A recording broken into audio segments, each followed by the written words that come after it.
দর্শক, বাংলাদেশে নির্বাচন অবাধ সুষ্ঠু হয়নি বলেছিল মার্কিন যুক্তরাষ্ট্র। আবারও বাংলাদেশকে চিঠি দিয়েছেন মার্কিন যুক্তরাষ্ট্রের প্রেসিডেন্ট জো বাইডেন। সরাসরি প্রধানমন্ত্রীকে উদ্দেশ্য করে এই চিঠি দিয়েছেন। সেই চিঠিতে কি লেখা আছে আপনাদেরকে এই ভিডিওতে দেখাবো।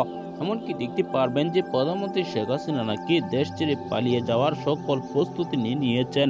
দর্শক, এই বিষয়টি নিয়ে তাজ হাশমি ভয়াবহ কিছু তথ্য দিয়েছেন। তার বক্তব্যটি আগে আমরা শুনে আসি, তারপর আমরা দেখব যে নির্বাচন নিয়ে কি বার্তা দিয়েছেন যুক্তরাষ্ট্র, এমনকি কি চিঠিতে লেখা আছে।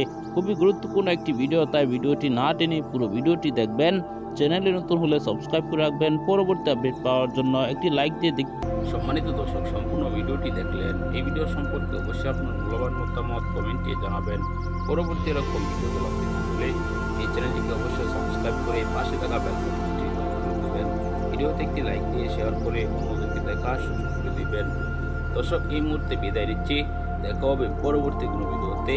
ভালো থাকুন, সুস্থ থাকুন। আসসালামু আলাইকুম।